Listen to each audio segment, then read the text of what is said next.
Assalamualaikum warahmatullahi wabarakatuh. Perkenalkan, nama saya Nofrian Aisyah dari jurusan Studi Agama Universitas UIN Raden Fatah Palembang. Di sini saya akan menyampaikan sebuah diskusi mengenai proposal skripsi saya yang berjudul tentang liturgi hari Minggu dalam perspektif Kristen, Protestan, dan Katolik.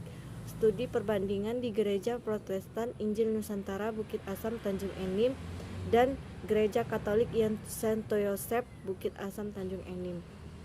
Diajukan untuk memenuhi sebagai syarat mata kuliah seminar proposal seminar studi agama-agama dosen pengampu Ibu Nur Fitriana. Baiklah, yang pertama saya akan menjelaskan tentang latar belakang masalah. Keragaman adalah realitas yang tidak mungkin dapat dihindari, karena keragaman merupakan bagian dari kehidupan yang dimana jika didekati dengan pendekatan teologis, maka keragaman itu bukan berarti sebagai suatu potensi yang bisa dapat mengarah kepada konflik antar umat beragama. Agama juga suatu pengungkapan di mana seorang iman dalam arti yang luas.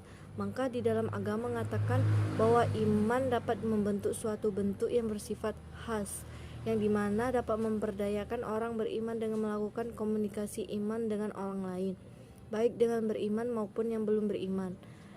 Dengan adanya suatu agama dapat diharapkan untuk membuat suatu keadaan yang bersifat damai melalui suatu pengalaman ibadah maupun dengan orang yang dapat memperlihatkan sikap hati maupun batin yang akan dihadapkan Tuhan yang terdapat dalam agama Kristen. Hari Minggu pada umumnya sudah sepantasnya dapat diterima sebagai hari dalam ibadah umat Kristen, karena pada umumnya masih banyak sebuah kelompok tertentu yang dapat menekankan hari Sabat sebagai hari ibadah umat Kristen. Namun di dalam keseluruhan, hari Minggu yang sudah sangat menjadi hari libur internasional merupakan hari ibadah bagi umat Kristen. Pada dasarnya menjadi teologis yang dapat ditemukan oleh banyak ahli untuk dapat mempraktekkan dalam beribadah hari Minggu ini, yang dimana ditemukan oleh seorang yang bernama Mochayashi, di mana sebagai suatu peringatan dalam hari kebangkitan Yesus Kristus, di mana inaugurasi terhadap suatu hari pencipta maupun dapat diharapkan eskalogis tentang dunia baru melalui suatu simbolisasi pada hari ke-8. Maka sampai dengan saat ini, hari Minggu merupakan hari ibadah bagi umat Kristen, di mana dapat diartikan sebagai hari Minggu bagi orang yang Kristen yang akan mengunjungi atau melaksanakan ibadah di gereja. Kata ibadah merupakan suatu istilah yang dimana disebut sebagai suatu perbuatan yang dapat menyatakan bakti kepada Allah. Maka pada dasarnya dapat disadari oleh suatu ketaatan dalam mengerjakan suatu perintah. Ibadah sendiri merupakan suatu alam penyembahan kepada Allah dan mempunyai persekutuan bersama dengan Allah maupun kepada umat manusia. Di dalam melaksanakan peribadatan yang dapat dilakukan bagi umat Kristen pada umumnya oleh setiap agama yang memiliki tata cara peribadatan yang berbeda sesuai dengan suatu tuntutan agamanya. Liturgi dapat mencakup semua upacara yang dapat dilakukan oleh jemaat yang berkumpul, ialah seperti nyanyian yang dilambungkan maupun perkataan yang didengarkan, sehingga mempunyai suatu gerakan yang diperlukan untuk dapat melaksanakan ibadah, karena semua itu merupakan suatu kebutuhan bagi umat Kristen. Liturgi dalam Kristen Protestan memiliki beberapa perbedaan dengan liturgi Katolik terkait dengan reformasi gereja pada abad ke-16. Liturgi Protestan ini disusun oleh para tokoh reformasi gereja dengan pemahaman teologis mereka terhadap ibadah itu sendiri, sedangkan liturgi Katolik merupakan karya bersama antara Kristus Sang Kepala dan gereja tubuh Kristus, sehingga menyebabkan adanya perbedaan dalam perkembangan pelaksanaan liturgi mengalami suatu perubahan, dikarenakan gereja melakukan suatu upaya penyesuaian berdasarkan dengan budaya lokal, sehingga menyebabkan terjadinya perbedaan dalam pelaksanaan liturgi baik dari gereja Protestan maupun dari gereja Katolik. Jelasnya dalam penelitian ini sangat penting untuk dilakukan guna mengetahui dalam artian liturgi yang mana sebenarnya merupakan peribadatan kepada Allah maupun pelaksanaan kasih, sehingga pada umumnya liturgi sangat banyak digunakan dalam tradisi Kristen dan Katolik. Dari penjelasan di atas, maka penelitian tertarik dengan pelaksanaan liturgi yang dilakukan di kedua gereja, yaitu gereja Protestan dan gereja Katolik yang ada di kota Tanjung Enim. Maka penelitian mengangkat judul liturgi hari Minggu dalam perspektif Kristen, Protestan, dan Katolik, studi perbandingan di Gereja Protestan Injil Nusantara Bukit Asam Tanjung. Yang kedua, rumusan masalah. Berdasarkan latar belakang di atas, pokok permasalahan ini fokus Masalah dijadikan suatu kajian dalam penelitian ini merupakan bagaimana pelaksanaan liturgi yang dapat dilakukan oleh kedua gereja tersebut yang ada di kota Tanjung Enim, agar suatu penelitian ini lebih mengarah pada sistematis, menarik terhadap yang disampaikan atau deskripsikan dalam sebuah tulisan. Maka dalam perbahasan di atas dapat disimpulkan menjadi dua bagian masalah, yaitu bagaimana pelaksanaan liturgi ibadah hari Minggu yang dilakukan oleh Gereja Protestan Injil Nusantara Bukit Asam Tanjung Enim dan Gereja Katolik Santo Yosef Bukit Asam Tanjung Enim. Yang kedua, apa persamaan dan perbedaan antara pelaksanaan liturgi yang dilakukan oleh Gereja Protestan Injil Nusantara Bukit Asam Tanjung Enim dan Gereja Katolik Santo Yosef Bukit Asam Tanjung. Yang ketiga itu tujuan penelitian. Tujuan umum penelitian ini untuk menemukan secara akurat dan komprehensif bagaimana pelaksanaan liturgi ibadah hari Minggu oleh Gereja Protestan Injil Nusantara Bukit Asam Tanjung Enim dan Gereja Katolik Santo Yosef Bukit Asam Tanjung Enim. Yang pertama itu untuk mengetahui bagaimana cara pelaksanaan liturgi ibadah hari Minggu yang dilakukan oleh Gereja Katolik dan Gereja Protestan. Dan yang kedua untuk mengetahui alasan dalam persamaan dan perbedaan yang terkandung dalam pelaksanaan oleh kedua gereja tersebut. Yang keempat, saya akan membahas tentang manfaat penelitian. Dengan tercapainya suatu tujuan yang dimana telah dirumuskan di atas, maka penelitian ini dapat mampu diharapkan memberi manfaat yang mencakup pada kepentingan, yaitu sebagai berikut. A. Manfaat akademik. 1. Diharapkan dapat memberikan manfaat dan dapat berkontribusi dalam menambah nuansa literatur ilmiah yang berkaitan dengan agama dan berbagai macam ajaran yang terkandung di dalamnya. 2. Diharapkan dapat menjadi literatur yang dapat membantu penelitian selanjutnya yang juga akan meneliti liturgi dalam agama Kristen, Protestan, dan Katolik. B. Manfaat praktis.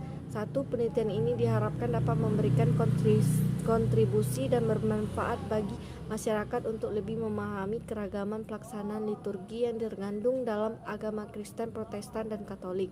Dan yang kedua, juga menjadi acuan yang sangat penting dalam melihat apa yang terjadi menjadi ajaran dalam setiap agama yang ada. 3. Bisa menjadi renungan bagi setiap umat beragama agar mereka menjalankan ajaran agamanya, karena di balik ajaran tersebut terkandung sangat dimulai sehingga dapat bermanfaat bagi kehidupan masyarakat, bangsa, dan bisa menjadi renungan bagi setiap umat beragama agar mereka menjalankan ajaran agamanya, karena di balik ajaran tersebut terkandung sangat mulia sehingga dapat bermanfaat bagi kehidupan masyarakat, bangsa, dan negara. Selanjutnya saya akan menjelaskan tentang tinjauan pustaka dalam proposal ini.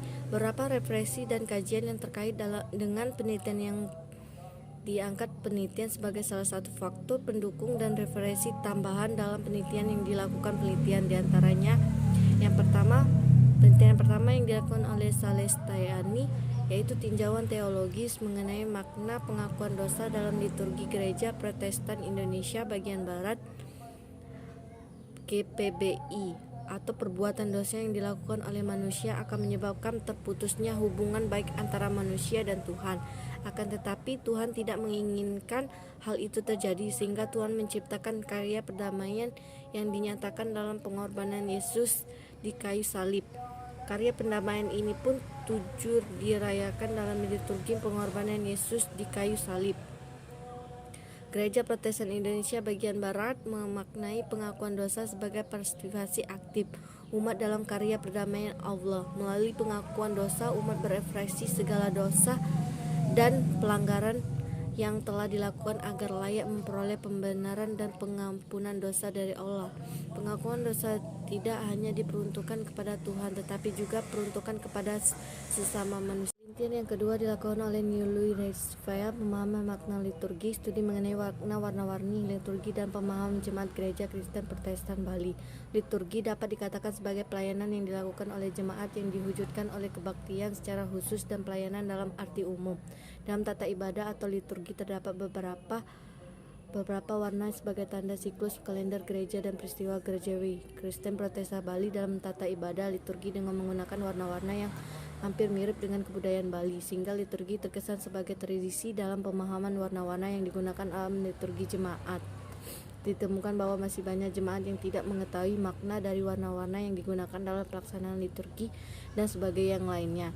Mengetahui dan menjelaskan bahwa memperingati hari raya untuk menentukan petugas supaya tidak bingung siapa yang bertugas membaca doa dan ayat-ayat, serta untuk membedakan minggu yang satu dengan minggu yang lain. Penelitian yang ketiga yang dilakukan oleh Jarod Kristonen, simbol-simbol liturgi, studi tentang makna simbol liturgi ditinjau dari fungsi pastoral, pelayanan pastoral yang dilakukan gereja kepada kawannya jemaat secara profesional dipahami terjadi lewat perkunjungan dan konseling pribadi. Di sini hendak ditegaskan bahwa ibadah pengesahan yang selama ini dipahami sebagai pertemuan antara manusia dan Allah pun memiliki fungsi dan peran pastoral yang berangkat dari teori Des dan Chip. Penulis sajikan bahwa 5 fungsi pastoral yang disajikan oleh ketiga orang tersebut.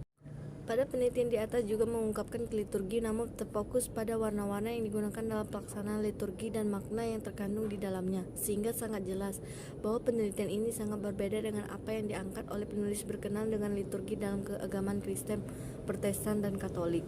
Dan yang terakhir itu metode penelitian. Yang pertama, jenis penelitian. Jenis penelitian ini adalah penelitian kualitatif dalam bentuk lapangan. Penelitian kualitatif adalah penelitian dilakukan secara alami apa adanya dalam situasi normal dan tidak dapat dimanipulasi keadaan dan kondisinya, menekankan pada deskripsi secara alami. Dan kata lain, informasi atau sajian datanya harus menghindari adanya evaluasi dan interpretasi dari peneliti. Jika terdapat evaluasi atau interpretasi, itu pun harus berasal dari subjek penelitian.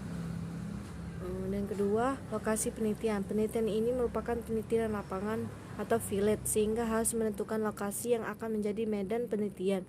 Lokasi tersebut pada nantinya digunakan untuk menggali sebuah informasi yang berkaitan dengan masalah penelitian. Penelitian akan dilakukan di sekitar wilayah Muara Enim yang terbagi menjadi 2 bagian, yaitu di Gereja Protestan Injil Nusantara Tanjung Enim dan lokasi penelitian yang kedua yaitu di Gereja Santo Yosef Tanjung Enim. Yang kedua, sumber data. Adapun sumber data yang digunakan dalam penelitian ini adalah sumber data primer dan data sekunder. Data primer data yang diperoleh langsung dari tokoh agama, tokoh adat, tokoh masyarakat. Dan kedua, data sekunder. Data sekunder yang digunakan berupa buku-buku, hasil karya ilmiah, hasil penelitian, serta yang berhubungan dengan liturgi. Baiklah, itu saja yang dapat saya sampaikan dalam proposal seminar studi agama-agama yang saya sampaikan. Lebih dan kurang saya mohon maaf. Pada Allah saya memohon ampun. Wabillahi taufiq wal hidayah. Wassalamualaikum warahmatullahi wabarakatuh.